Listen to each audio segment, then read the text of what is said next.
इस समय आने वाले फ्यूचर में सोलर, ईवी और एआई का ही बोलबाला है। और इस सेगमेंट में अगर हम बात करें सोलर की, तो इसमें केपीआई ग्रीन एनर्जी एक ऐसा शेयर है जिसने बहुत ही कम समय में ताबड़तोड़ रिटर्न दिया और बेहतरीन परफॉर्मेंस दिखाया। और इस परफॉर्मेंस की वजह से इसमें एफआईआईज, डीआईआईज की ज़बरदस्त होल्डिंग बनी हुई है।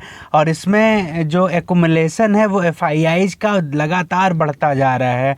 हमारे इस शेयर का जो करंट मार्केट प्राइस वो 1425 रुपये का चल रहा है और एक साल में कंपनी ने 215% से ज़्यादा का बेहतरीन रिटर्न दिया है। मतलब बिल्कुल कंपनी का परफॉर्मेंस ऐसा कहें कि बिल्कुल इसका कोई जवाब ही नहीं है। और ये परफॉर्मेंस सिर्फ शेयर मार्केट में ही देखने को मिल सकता है, जहाँ पे 2 के 4 सिर्फ साल भर में हो जाते हैं। अगर हम बात करें कंपनी के सेल्स ग्रोथ की, तो ये 3 साल के बेसिस पे 122% से लगातार ग्रोथ कर रहा है। मतलब हर तीसरे साल कंपनी 122% तक का ग्रोथ दे रही है। कंपाउंडेड प्रॉफिट ग्रोथ की बात करें तो 3 साल के बेसिस पे 157% का ज़बरदस्त कंपाउंडेड प्रॉफिट ग्रोथ, और टीटीएम बेसिस पे 103% का ज़बरदस्त ग्रोथ। सीएजीआर की बात करें तो 3 साल में 257% का बड़ा ग्रोथ। मतलब कंपनी हर साल लगभग अपने जो कस्टमर हैं उनके पैसे को दुगना कर देती है। रिटर्न ऑन इक्विटी की बात करें तो ये 39% और लास्ट ईयर की बात करें तो 53% से ग्रोथ कर रही है। केपीआई ग्रीन एनर्जी की स्थापना 2008 में हुई थी और कंपनी पूरी तरह से ग्रीन एनर्जी पे डिपेंडेंट होके काम करती है। और कंपनी का जो बिजनेस है इसमें सोलर पावर जनरेशन सबसे मुख्य बिजनेस कंपनी का हो जाता है।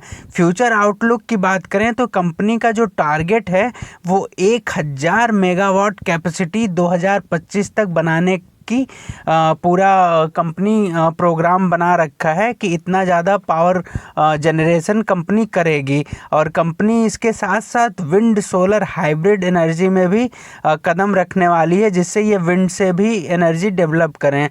और अगर हम बात करें केपीआई ग्रीन एनर्जी के मार्केट कैप की, तो 5620 का मार्केट कैप हो जाता है और कंपनी का हाई 1490 का है और कंपनी का 52 वीक लो 389 का है। स्टॉक पी कंपनी का 41.8 का है और इंडस्ट्री पी 63.6 का है। तो इस हिसाब से स्टॉक का पी काफ़ी कम नज़र आता है इंडस्ट्री पी के हिसाब से। तो कंपनी हमको बहुत ही अच्छे वैल्यूएशंस पे मिलती हुई नज़र आती है। लेकिन अगर बुक वैल्यू की बात करें तो बुक वैल्यू सिर्फ 89 का है और इस लिहाज से कंपनी काफ़ी महंगी नज़र आती है। अगर हम डेब्ट की बात करें तो कंपनी पे 836 करोड़ का डेब्ट है, जो कि काफ़ी ज़्यादा हो जाता है। लेकिन कंपनी ऐसे सेगमेंट में काम करती है कि यहाँ पे डेब्ट होना थोड़ा सा लाजमी हो जाता है।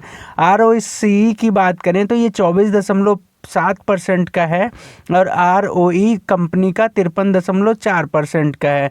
कंपनी की फेस वैल्यू 10 की है, तो यहाँ से कंपनी जो है कि अभी डिवाइडेशन कंपनी में होता हुआ नज़र आ सकता है।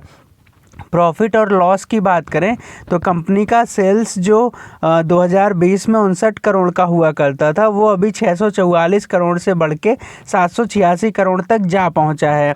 और कंपनी का प्रॉफिट भी उसी हिसाब से बढ़ रहा है और प्रॉफिट जो टोटल प्रॉफिट कंपनी बेहतरीन जनरेट कर रही है। प्रमोटर्स की होल्डिंग यहाँ पे 53.08% से बनी हुई है और एफआईआईज की होल्डिंग देखने लायक है बिल्कुल। जून 2023 में 3.48% की होल्डिंग होती थी, वो अभी बढ़ के 7.22% की हो चुकी है। और डीआईआईज डायरेक्टली 2.25% का स्टेक होल्ड करने लगे हैं। तो केपीआई ग्रीन एनर्जी लिमिटेड एक ऐसा शेयर है जिसने काफ़ी कम समय में बहुत ही बड़ा परफॉर्म करते हुए बहुत बेहतरीन रिटर्न दिया है। तो इस लिहाज से अगर कंपनी में कभी भी डाउनफॉल होता है तो यहाँ पे हमको एंट्री करने का अगर मौका मिलता है तो ज़रूर एंट्री करें। और यहाँ से कभी आने वाले समय में कंपनी काफ़ी अच्छा ग्रोथ पोटेंशियल कंपनी में नज़र आता है और यहाँ से अच्छा पैसा बनता हुआ नज़र आ सकता है। और ये जैसा टैग है कि मैं झुकेगा नहीं, तो कंपनी में पूरा अभी तक का परफॉर्मेंस ऐसा ही रहा है कि कंपनी कभी डाउनफॉल में आई नहीं और 100 200% का रिटर्न कंपनी लगातार देती रही है ईयर ऑन ईयर बेसिस पे। हम प्रयास करते हैं वीडियो को काफ़ी छोटा रखा जाए और उसमें सिर्फ वही इन्फॉर्मेशन आपको दी जाए जो आपके लिए बहुत ज़्यादा ज़रूरी हो। तो इस शेयर पे ज़रूर नज़र बना के रखें और वीडियो पसंद आए तो वीडियो को लाइक करें और चैनल को सब्सक्राइब करके सपोर्ट करते रहें। तब तक के लिए इन्वेस्ट करते रहिए, मस्त रहिए, धन्यवाद।